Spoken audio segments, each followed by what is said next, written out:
जय श्री ओम। तज्जयति परम ज्योति समं समस्तैरनंत पर्यायै दर्पण तल इव सकला प्रतिफलति पदार्थ मालिका यत्र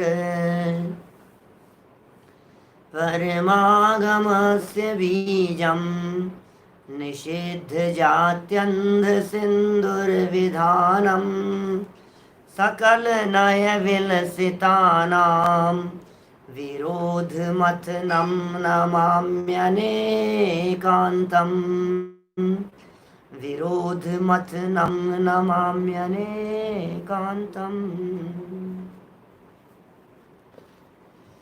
आचार्य अमृत चंद्र स्वामी द्वारा लिखित यह पुरुषार्थ सिद्धि उपाय नामक ग्रंथ है। अमृत चंद्राचार्य की अनुपम मौलिक रचना, श्रावकों के आचरण को बतलाने वाला यह उत्कृष्ट ग्रंथ है। रत्नत्रय की अत्यंत सुंदर चर्चा इसमें की है, जिसके अंतर्गत सम्यक दर्शन की चर्चा हम अपेक्षित विस्तार से कर चुके थे। सम्यक ज्ञान की चर्चा आपके बीच में लगभग आजकल में संपन्न होने वाली है। आचार्य देव ने यहाँ सम्यक ज्ञान का लक्षण बतलाया और सम्यक ज्ञान का लक्षण बतलाने के बाद ये कह दिया कि हे भव्य जीवों, तुम ज्ञान की आराधना करो, आराधना करो। आराधना मतलब क्या करें साहब, हम क्या करें साहब? आराधना करो। कि क्या करें साहब? बोले आराधना करो। कि साहब तकलीफ बहुत है, पीड़ा बहुत है, क्या करें? बोलो। बोले आराधना करो। कि नहीं पंडित जी क्या बतलाएं आपको, बहुत ज़्यादा टेंशन बहुत चल रही है इन दिनों। तो बोले आराधना करो। अब आप समझिए आराधना क्या चीज़ होती है। आपने कह तो दिया आराधना करो, अब आराधना का मतलब नहीं समझ में आ रहा हमारे को। आराधना कैसे करें, आराधना कैसे की जाती है, आराधना करने की विधि क्या है, आराधना करने की प्रक्रिया क्या है, कुछ तो बताओ आप आराधना करने के बारे में। मतलब आराधना कैसे करते हैं ये तो बतलाओ। है क्या कोई आपके पास में आराधना का तरीका कि ज्ञान की आराधना कैसे की जाए? सम्यक दर्शन को धारण करूं तो का सम्यक दर्शन के 8 अंग बतला दिए। निशंकेत, निकांक्षित, निर्विचिकित्सा, मूढ़ दृष्टि, उपगुहन, स्थितिकरण, वात्सल्य, प्रभावना। बोले 8 अंगों पूर्वक सम्यक दर्शन को धारण करके हे भव्य जीवों, अब आप सम्यक ज्ञान की आराधना करो। तो ये सम्यक ज्ञान के बारे में बतलाने लग गए। बोले ज्ञान के बिना श्रद्धा सम्यक नहीं होती। ज्ञान जरूरी चीज है, ज्ञान के बिना चारित्र नहीं होता। अरे सम्यक दर्शन, सम्यक ज्ञान, सम्यक चारित्र, तो सम्यक ज्ञान कहाँ है? इनमें बीच में है सम्यक ज्ञान। माने ज्ञान से ही श्रद्धा है और ज्ञान से ही चारित्र है। ज्ञान पूर्वक श्रद्धा मजबूत होती है। कल जो श्लोक दिया था अपन ने चर्चा की थी, ज्ञान से ही श्रद्धा मजबूत होती है और ज्ञान से ही आचरण में निर्मलता आती है, ज्ञान से ही आचरण पवित्र होता है। ज्ञान नहीं हो तो आचरण की कीमत नहीं है कुछ भी। काय का आचरण? सोता आचरण है, बिना समझे हुए आचरण कर रहा है, बिना समझे हुए। तेरे को समझ ही नहीं है करना कैसे। नहीं साहब करो, साहब करो। आप तो समझना क्या है इसमें कि भाई समझ पूर्वक करो। समझ जरूरी है। समझ यदि नहीं होगी तो काम नहीं चलेगा। समझ बहुत इंपॉर्टेंट चीज है। तो यहाँ ज्ञान की आराधना करने के संदर्भ में ये कहा कि सम्यक दर्शन पूर्वक सम्यक ज्ञान जो होता है वो ज्ञान सच्चा ज्ञान होता है। वो सच्चा ज्ञान संशय रहित होता है, विपर्य रहित होता है और अनध्यवसाय रहित होता है। ज्ञान में संशय नहीं, विपर्य नहीं और अनध्यवसाय नहीं होते। संशय माने ऐसा है कि ऐसा है, 2 कोटि में झूलने वाला ज्ञान। विपर्य माने उल्टा ज्ञान। और अनध्यवसाय माने अनिर्णित। अध्यवसाय शब्द का अर्थ किया था निर्णित और अनध्यवसाय शब्द का अर्थ किया अनिर्णित। पता नहीं साहब हमें क्या करना है, इसका नाम है अनध्यवसाय। ये तीनों ज्ञान के महादोष हैं। तो निर्दोष ज्ञान की चर्चा कल तक हम आपके बीच में कर चुके हैं। अब इन सम्यक ज्ञान के 8 अंगों की चर्चा प्रारंभ करते हैं। बहुत ही मार्मिक श्लोक है, पेज नंबर है 73 और श्लोक नंबर है 36, 36 नंबर का श्लोक है, 73 नंबर पेज पर। बोले महत्वपूर्ण श्लोक देखो, सम्यक दर्शन के 8 अंग। मैं यदि अभी बात करूं आप लोगों से तो सभा में बहुत सारे लोग होंगे जिनको याद होंगे। बोलो राकेश भैया, याद है कि नहीं आपको? बराबर याद है। 8 अंगों के नाम फटाफट फटाफट फटाफट बोलते हैं। बच्चे बच्चे को याद है, निशंकित, निकांक्षित, निर्विचिकित्सा, फट फट फट सब बोलते हैं ऐसे। अच्छा, सम्यक ज्ञान के 8 अंग कितने लोगों को याद है? हैं, याद तो किए थे, हाँ शायद ऐसा कुछ। अरे भाई, सम्यक दर्शन के 8 अंग यदि जीवन में अपनाने योग्य हैं तो सम्यक ज्ञान के 8 अंग भी शास्त्र स्वाध्याय और आराधना के लिए अत्यंत महत्वपूर्ण हैं। यह आराधना की विधि है, यह आराधना की प्रक्रिया है। इन 8 अंगों के नाम यदि आपको याद रखने हैं लाइफ टाइम, तो आप या तो इस श्लोक को याद कीजिए, और श्लोक याद नहीं होता है तो कम से कम पक्का तो करना ही है आपको इन 8 अंगों के नाम को। मैं पढ़ता हूं मूल श्लोक। इस सम्यक ज्ञान के 8 अंग कहते हैं। ग्रंथार्थो भय पूर्णम काले विनयेन सोपधानम च बहुमानेन समन्वित मनिन्नवं ज्ञानमाराध्यम। याद करना है, श्लोक याद करना है।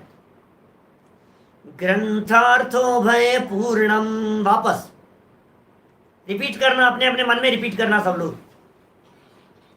ग्रंथार्थो भय पूर्णम काले विनयेन सोपधानम च बहुमानेन समन्वित मनिन्नवं ज्ञानमाराध्यम। क्या कह रहे हैं? अन्वय अर्थ देखिए। ग्रंथार्थो भय पूर्णम, ग्रंथ अर्थ उभय पूर्णम, 3 शब्द आ गए हैं इसमें। एक है ग्रंथ रूप, ग्रंथ रूप का अर्थ होता है शब्द रूप। दूसरा है अर्थ रूप, और उभय अर्थात शब्द अर्थ रूप शुद्धता से परिपूर्ण। माने 3 अंगों की चर्चा यहां कह दी गई है। पहले का नाम हो गया शब्दाचार, इनके नाम दिए हैं। व्यंजनाचार भी कहा है, शब्दाचार भी कहा है, और यहां शब्द दिया है ग्रंथार्थम, ग्रंथ, ग्रंथाचार भी कहा है। ये पहला अंग है। ये क्या नाम याद रहेगा? शब्दाचार याद करो। व्यंजनाचार, व्यंजन माने भी शब्द होता है, तो व्यंजनाचार। दूसरा कहा अर्थाचार, अर्थ रूप, और तीसरा कहा उभयाचार, माने शब्द अर्थ रूप शुद्धता से परिपूर्ण। काले माने काल में, अर्थात अध्ययन काल में आराधना करने योग्य।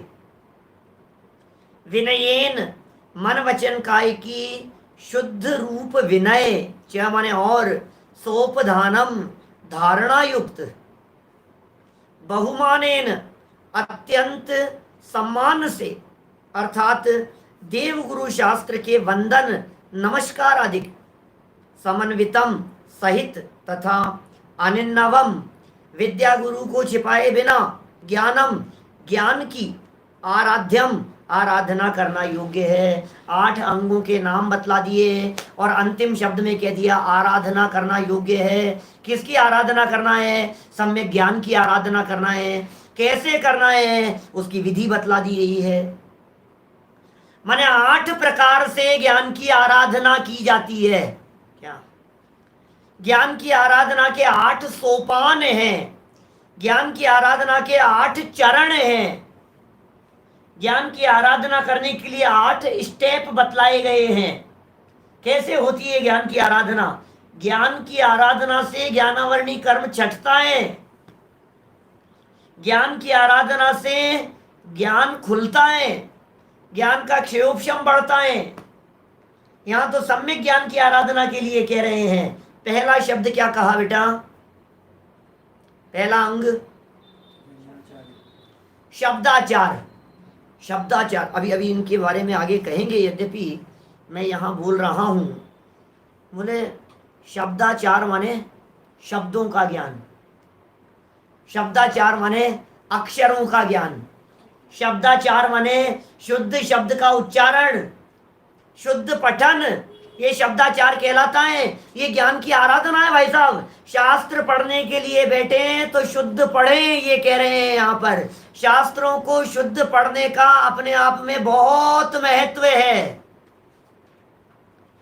क्योंकि अशुद्ध शब्द, अरे जब पढ़ने में ही अशुद्धि हो गई तो फिर समझने में क्या होगा बताओ भाई। जब तुम चीज को गलत पढ़ लोगे तो समझोगे कैसा।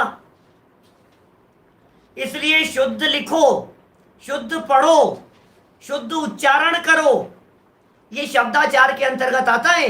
ये ज्ञान की आराधना है। शास्त्र को पढ़ते समय अत्यंत शुद्ध उच्चारण करना शब्दाचार नाम का पहला अंग है। अशुद्ध नहीं बोलेंगे, गहराई से देखेंगे, धीरे धीरे बोलेंगे, 3 बार पढ़ेंगे, अशुद्ध नहीं पढ़ेंगे। हमें यदि शुद्ध बोलने के लिए 6 बार भी पढ़ना पड़े, बार बार पढ़ेंगे, अशुद्ध कैसे, अशुद्ध कैसे हो गए। लगता है कहीं ना कहीं अशुद्धि है। और पता है संस्कृत के श्लोकों में तो ऐसा होता है, यदि आप गा करके बोल रहे हैं और आपकी धुन बिगड़ रही है, इसका मतलब यह है कि शब्द कहीं ना कहीं अशुद्ध बोलने में आ रहा है। ऐसा होता है। जो व्यक्ति शुद्ध पढ़ नहीं सकता, जो शुद्ध उच्चारण नहीं कर सकता है, वो जिनवाणी का मर्म कैसे समझ पाएगा। एक एक बिंदी बिंदी का फर्क पड़ जाता है भाई साहब, एक एक मात्रा का फर्क पड़ जाता है, कॉमा फुल स्टॉप का फर्क पड़ जाता है। मात्रा छोटी से बड़ी हो जाए तो फर्क पड़ जाता है। सैकड़ों हजारों उदाहरण है हमारे पास में, हम कहां बात करें आपसे, आप सब जानते हैं। हम तो प्रूफ रीडिंग करते हैं। थोड़ी सी सावधानी नहीं हो तो कार्यक्रम की जगह क्रियाक्रम छप जाता है। क्या बताएं आपको, कार्यक्रम, आज का कार्यक्रम, आज का क्रियाक्रम। अब कार्यक्रम और क्रिया, सावधानी नहीं रखी तो गड़बड़ होने की संभावना है, अनर्थ होने की संभावना है। इसे कह रहे हैं शब्दाचार। हाँ, एक एक मात्रा, एक एक शब्द, चिंता, चित्ता, पिता कि ये हमारे पिता हैं, और बोले ये पीता है, पीता है।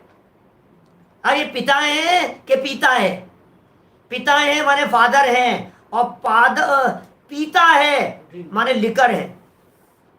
क्या चढ़ बोतल पीने वाले हैं, पीता है। इसलिए हमारे यहाँ जिनवाणी में या बोलचाल की भाषा में, साधर्मी वात्सल्य में भी पीना शब्द का प्रयोग नहीं करते।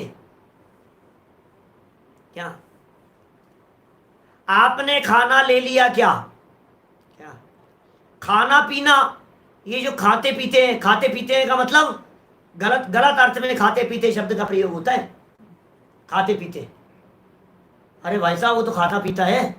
अच्छा पीता है, अच्छा जब किसी के बारे में ये कहा कि पीता है तो इसका मतलब क्या समझेंगे आप, बोलो। मैं हर जगह पर, तो हम कितनी जगह ऐसे शब्द, ये तो बहुत प्रसिद्ध कथन है, रोको मत जाने दो वाला, कौन नहीं जानता है।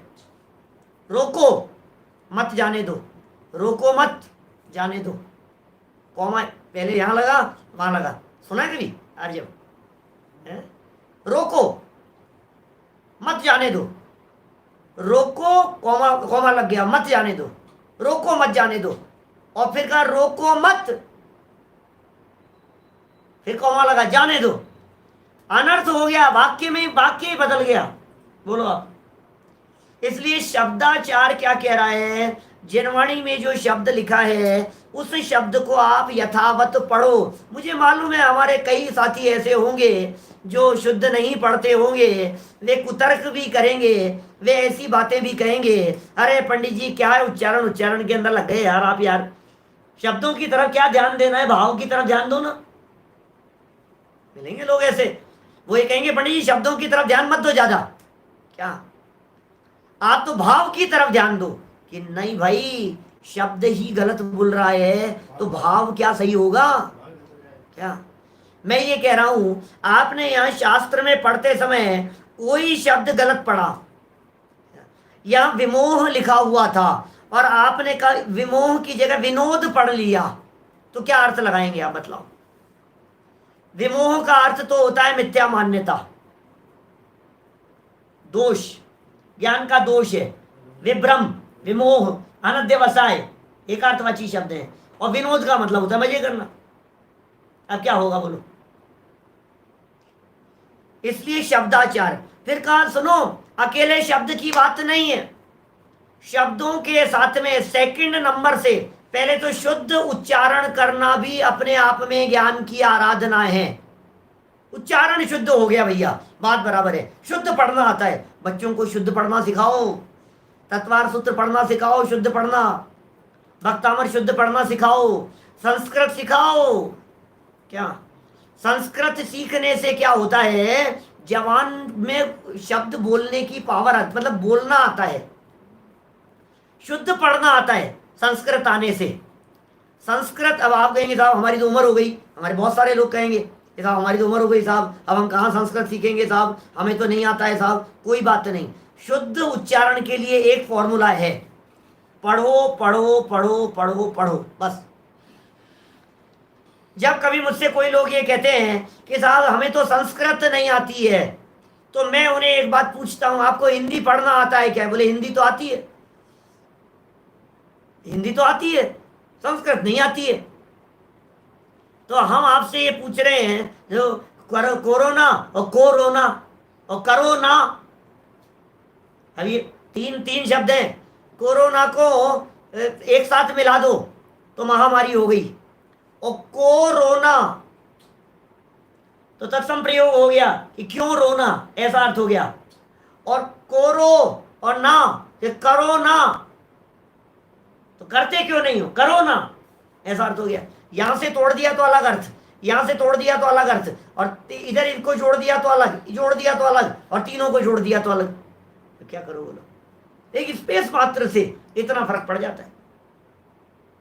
मैं एक बात पूछता हूं हमारे साधर्मियों से, आपको यदि संस्कृत नहीं आती है तो आपको हिंदी तो आती है कि? हाँ साहब हिंदी तो आती है। चलिए ये ग्रंथ आपके सामने है, बोलो इसमें कौन सा अक्षर ऐसा है जो अक्षर हिंदी का नहीं है? संस्कृत नहीं आती ना आपको, हिंदी तो आती है ना।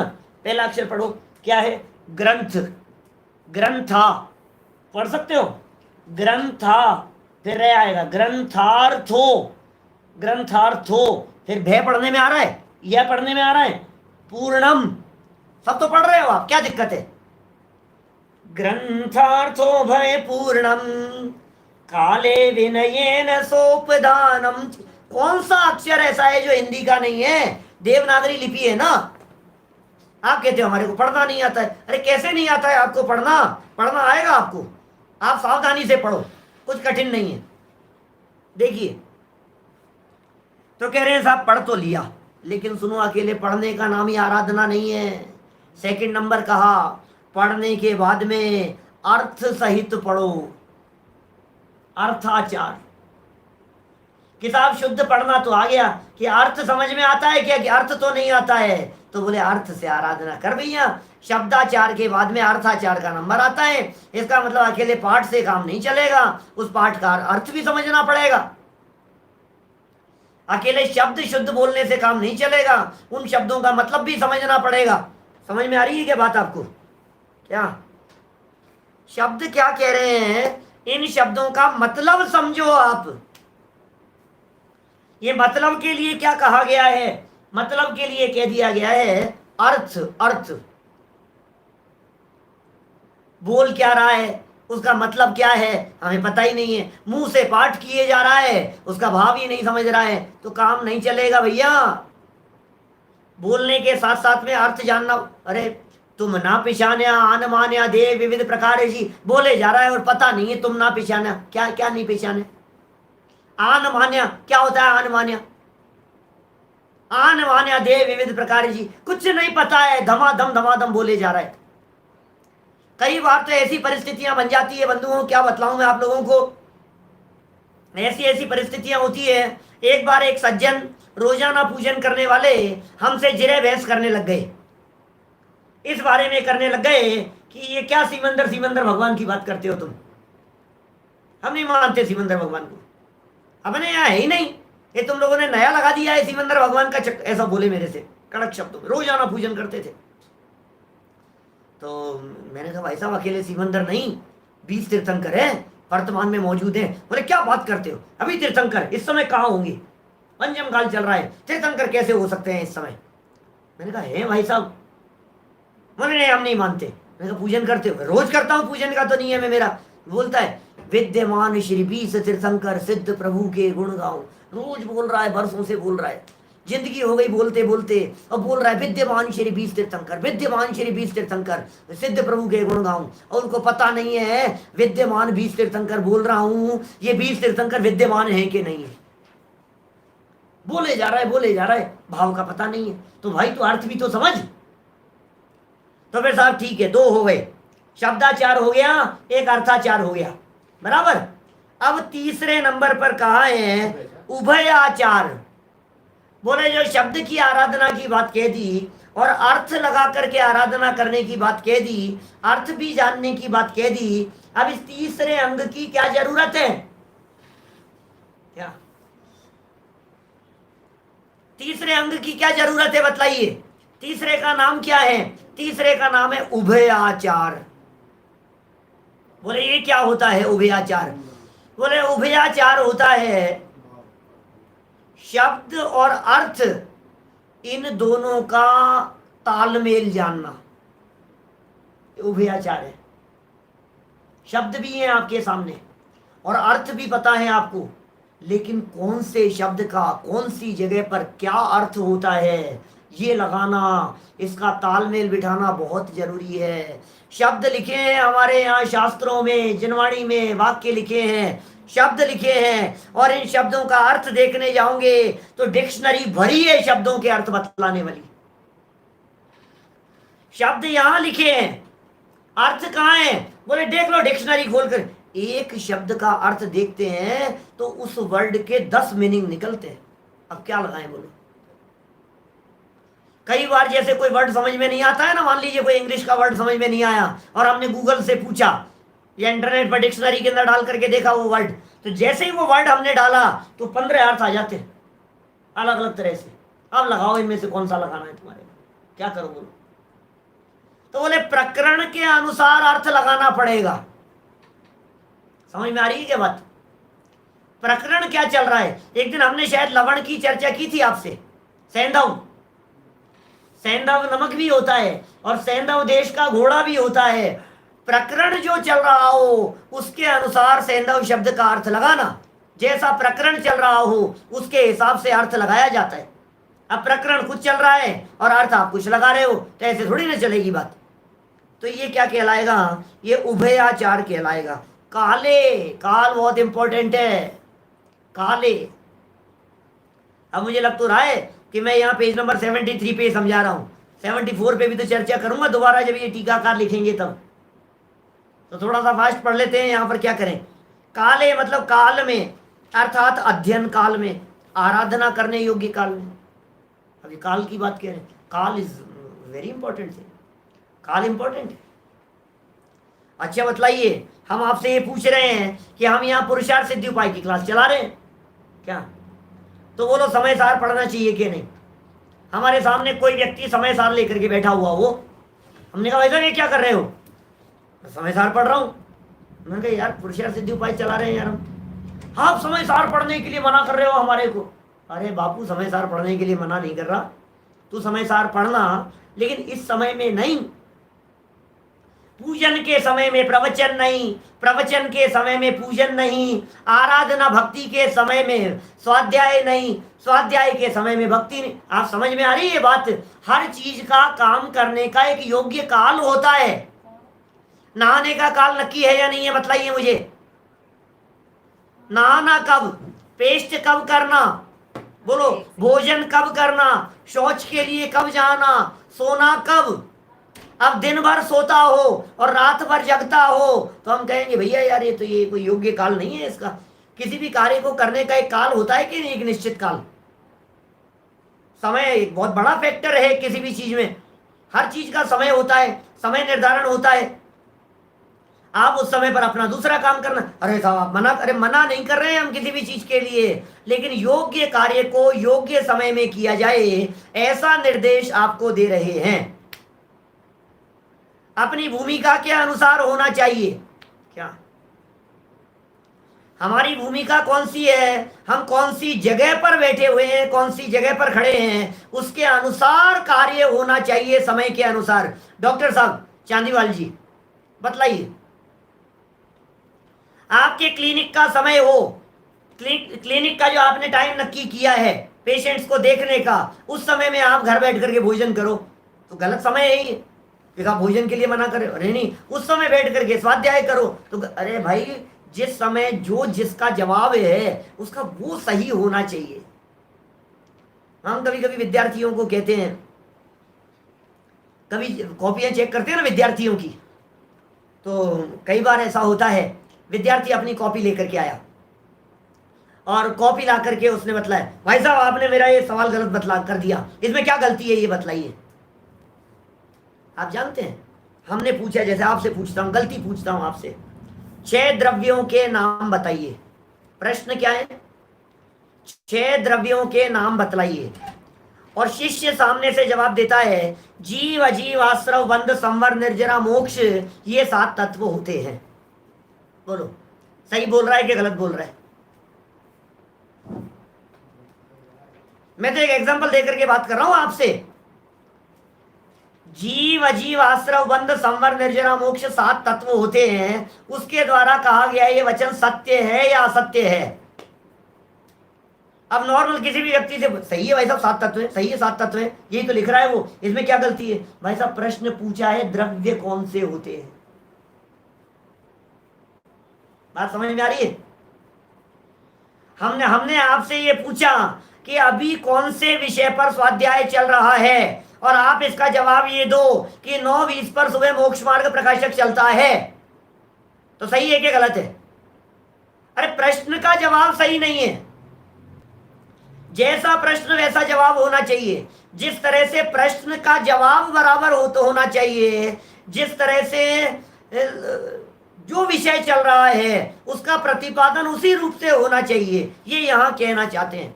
काल के बारे में कह रहे हैं, जिस समय जो काम हो, कोई व्यक्ति दो शाम को नहाए और सुबह नहीं नहाए तो क्या कहोगे, पागल है? नहाने का समय है सुबह का, शाम को दोबारा नहाता हो गर्मी के समय में तो अलग मैटर है, दोबारा नहाए तो चलेगा, लेकिन कोई व्यक्ति सुबह नहाए ही नहीं, नहाता ही शाम को है, तो भी तो यार ठीक नहीं है यार। दुनिया क्या कहेगी, अरे बिना नहाए ही चल रहा है, सब क्या चल रहा है? माने जो कार्य जिस काल में किया जाना चाहिए वो काल भी बहुत योग्य होना चाहिए, ये कालाचार कहलाता है। विस्तार से चर्चा तो कालाचार के संबंध में कल करूंगा जब प्रकरण यहाँ आएगा, क्योंकि कई तरह की बातें कालाचार के संबंध में निकल करके खुल करके सामने आएगी और हम खुल करके इस प्रकरण की चर्चा करेंगे। क्या समझ में आ रही है बात आपको? आप लोगों में से कई लोगों ने पेज बदल करके देख भी लिया होगा, क्योंकि उसमें उल्कापात की चर्चा है, सूर्य चंद्र ग्रहण की चर्चा है, वज्रपात की चर्चा है, दिग्दाह भूकंप की चर्चा है, ये वो महामारी दुनिया भर की चर्चाएं, इस काल में पढ़ो, इस काल में मत पढ़ो, इस मुहूर्त में पढ़ो, ये संधि काल है, वो ये सब करेंगे चर्चा आपके बीच में। आप क्यों घबराते हैं, चिंता क्यों करते हैं? लेकिन वही है ना, जैसे समझिए, फिर बतलाता हूं आपको। योग्य काल की चर्चा चल रही है ना, समय तो है, समझ लीजिए प्रकरण तो चल रहा है यहाँ 36 नंबर की गाथा श्लोक का, बराबर, और मैं यहाँ चारित्र की चर्चा लेकर के बैठ जाऊं। गुरुदेव के व्याख्यानों में कितनी बार अपन ये सुनते हैं, अपन आ ये नथी, यहाँ ये विवक्षा नहीं है, यहाँ ये प्रकरण नहीं है, यहाँ ये चर्चा नहीं है, इस जगह पर ये प्रसंग नहीं है, इस समय पर ये बात कहने योग्य नहीं है। काल होता है ना किसी चीज को कहने का। यद्यपि सत्यम लोक विरुद्धम ना करणीयम ना चरणीयम, ये विधान है ऐसा। किसी व्यक्ति की शादी का प्रसंग चल रहा हो, क्या राम नाम सत्य बोलो, दूल्हा दरवाजे के ऊपर खड़ा हुआ है, तोरण मारने के लिए खड़ा हुआ है, और बारात का स्वागत हो रहा है, और कोई व्यक्ति ये कहे अरे भाई साहब एक न एक दिन तो मरेगा, ये भी मर जाएगा। भाई तू क्या क्या कर रहा है? मरेगा तब मरेगा, तू अभी मरने की चर्चा क्यों कर रहा है? ये मरने की चर्चा अरे यार कोई गलत कह रहा हूं क्या, कोई अमर है क्या, कोई अब बहस करने लग जाए। शास्त्र खोल करके दिखा दूं, मरना सबको एक दिन, अपनी अपनी बार। भैया तेरी बात तेरे पास में रख, अभी हमारी बेटी की शादी हो रही है, दूल्हा आया है, उसका स्वागत कर लेने दे। क्या कहेंगे आप?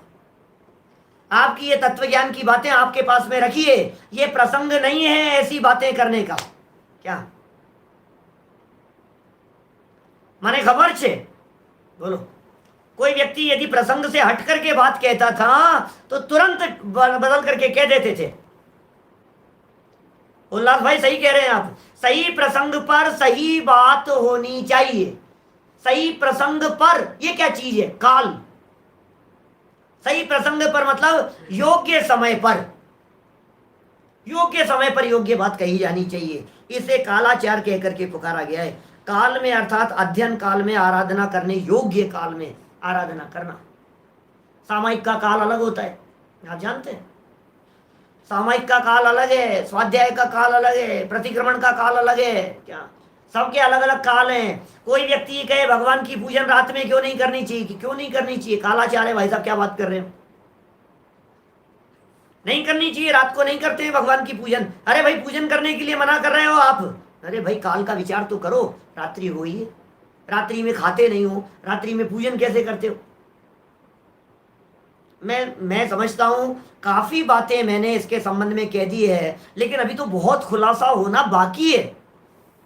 अभी तो पिक्चर पूरी बाकी है, अभी तो शुरुआत की है अभी अपन ने इस प्रकरण की। कम से कम कल तक तो और इस प्रकरण को चलाएंगे, क्योंकि ज्ञान की आराधना करने के लिए बस एक ही दिन और है अपने पास में, क्योंकि फिर तो चारित्र की आराधना का समय आ जाएगा। क्या फिर काल बदल जाएगा ना। अभी आज की तारीख में मैं आपके बीच में सम्यक दर्शन की चर्चा थोड़ी ना कर सकता हूं।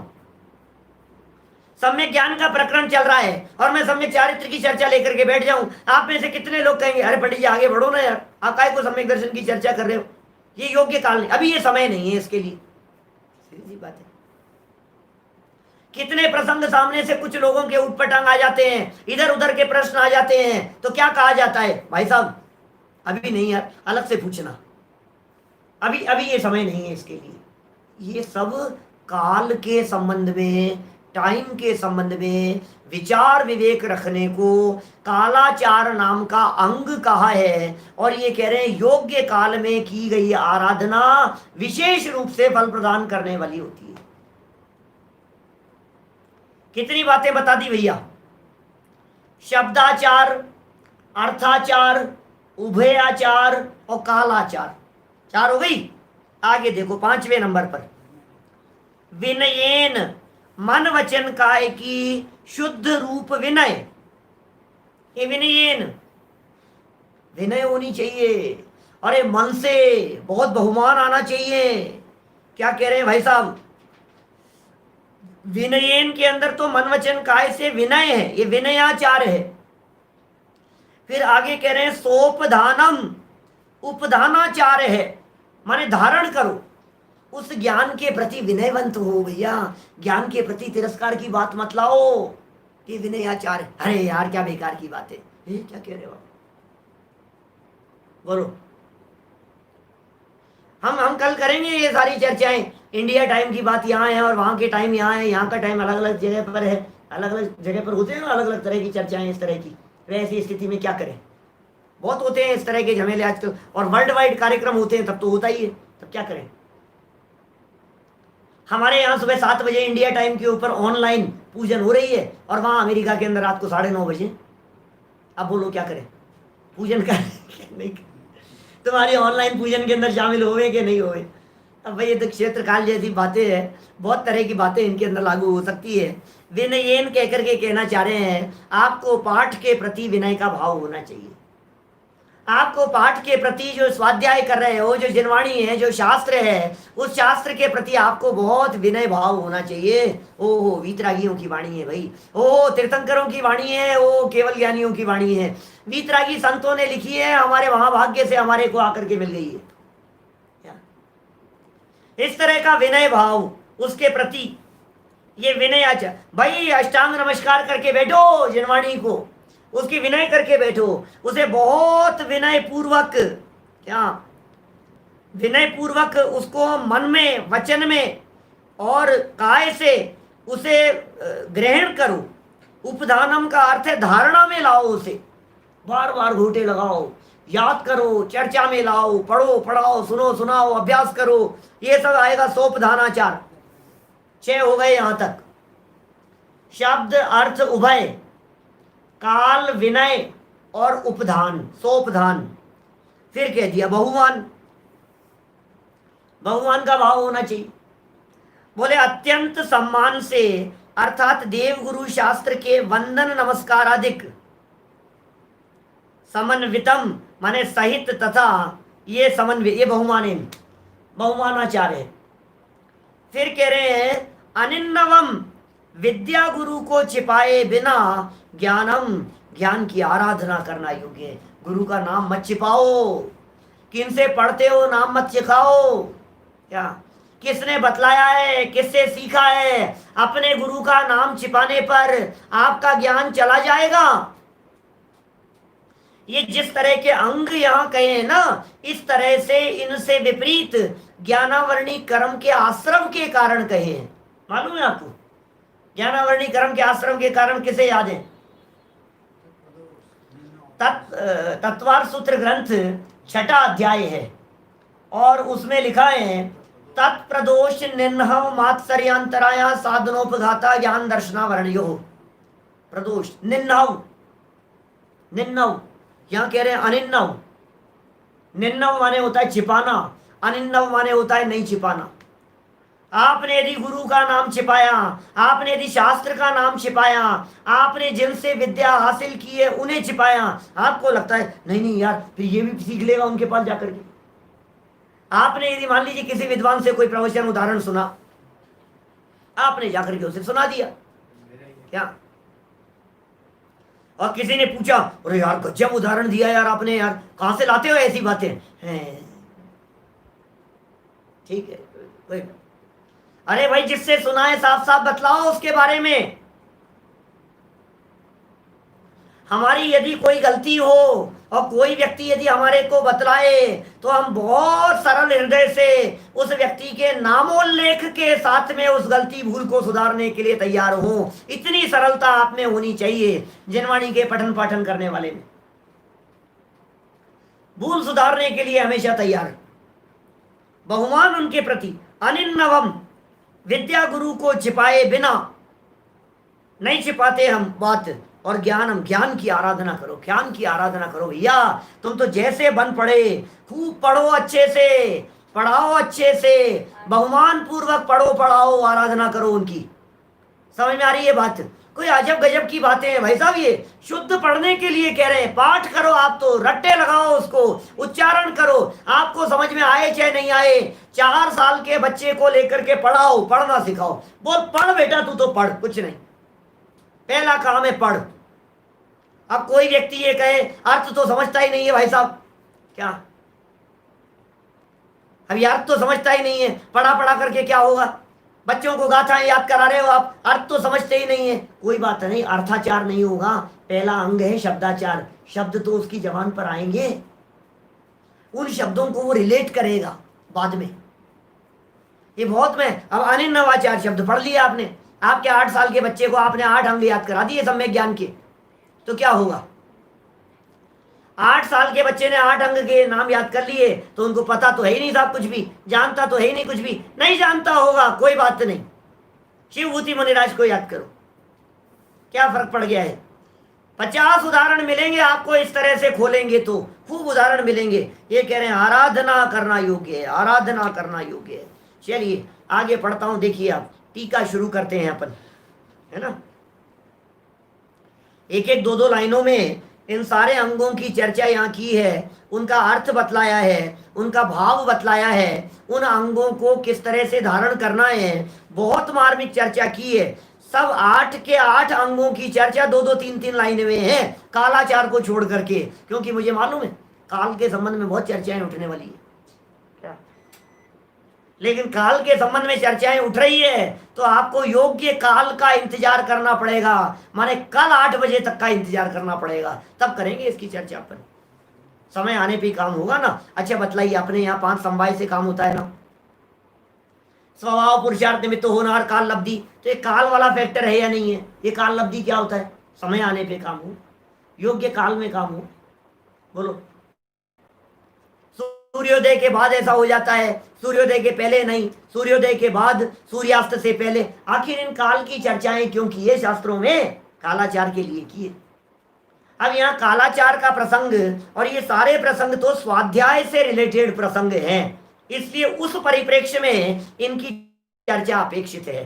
टीका की पंक्तियां पढ़ता हूं, देखिए 2-3 लाइनें तो 2-4 लाइनें तो पढ़े अपन। ज्ञानम आराध्यम, ज्ञानम आराध्यम, श्रद्धावान पुरुषों को सम्यक ज्ञान आराधन करने योग्य है। श्रद्धा है आपको कि हाँ जी बिल्कुल श्रद्धा है हमारे को? श्रद्धावान है आप कि बिल्कुल श्रद्धावान है? तो जो व्यक्ति श्रद्धावान है उसे सम्यक ज्ञान की आराधना करना योग्य है। इसका मतलब ज्ञान की आराधना श्रद्धा के बाद की जाती है। कैसा है ज्ञान? बोले ग्रंथार्थो भय पूर्णम, शब्द रूप है, अर्थ रूप है और उभय से पूर्ण है। ये है ज्ञान। जिस ज्ञान की आराधना के लिए कह रहे हैं वो ज्ञान शब्द रूप मिलेगा आपको। ज्ञान कहाँ मिलेगा भाई साहब?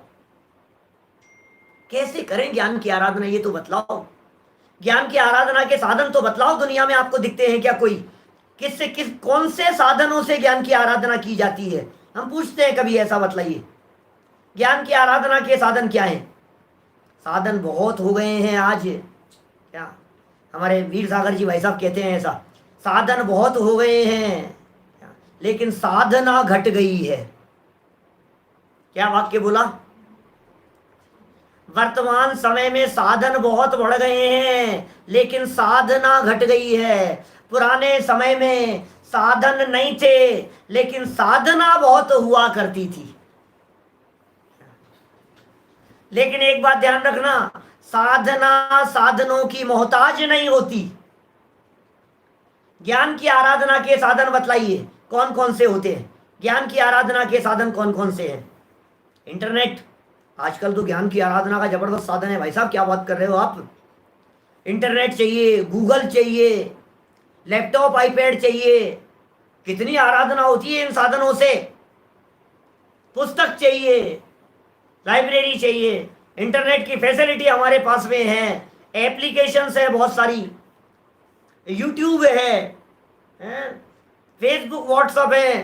बोले ये सब ज्ञान की आराधना के साधन है भाई साहब, इनसे खूब आराधना होती है। बोले आराधना के साधन नहीं है। ज्ञान की आराधना तो शब्दाचार से होती है, ज्ञान की आराधना तो अर्थाचार से होती है, ज्ञान की आराधना तो उभयाचार से होती है, ज्ञान की आराधना तो कालाचार से, विनयाचार से, बहुमानाचार से, उपदानाचार से, अनिन्नवाचार से होती है। ये ज्ञान की आराधना इस तरह से की जाती है। आप कौन से साधनों को ज्ञान की आराधना के लिए जोड़ रहे हैं? बच्चे को खूब किताबें दिलाओ, खूब गाइड दिलाओ। गाइड है इसके पास में, ये किताबें हैं उसके पास में, वो किताबें हैं, साधन है, लैपटॉप है, आईपैड भी है, सारी किताबें भी उसके अंदर है। और वो बड़े बड़े वो आजकल वो ऐसे एडवर्टाइजमेंट आते रहते हैं, वो चलते रहते हैं ना, कोई कोर्स वगैरह इस तरह के, इंटरनेट कोर्स, एप्लीकेशंस, गुरु है इस तरह के, ऑनलाइन पढ़ाने वाले, बायजूस वगैरह इस तरह के चलते हैं कुछ। वो सब क्या है भाई साहब? इससे ज्ञान घुस जाएगा क्या दिमाग में? क्या सम्यक ज्ञान की आराधना के लिए पढ़ो, पढ़ना ज्ञान की आराधना होती है। क्या पढ़ना ज्ञान की आराधना है भाई साहब? यदि आप पढ़ेंगे नहीं तो आराधना नहीं हो पाएगी। पढ़ तो लिया लेकिन समझेंगे नहीं तो आराधना नहीं हो पाएगी। और जो पढ़ाएं और जो अर्थ है उसका वो अर्थ नहीं लगाएंगे तो आराधना नहीं हो पाएगी। क्या गजब गजब की बातें कह रहे हैं देखो आप। व्यंजन, व्यंजन का अर्थ क्या होता है?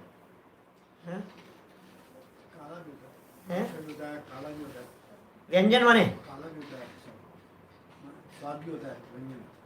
व्यंजन माने पकवान भी होता है। क्या व्यंजन बन रहे हैं भाई साहब? क्या व्यंजन?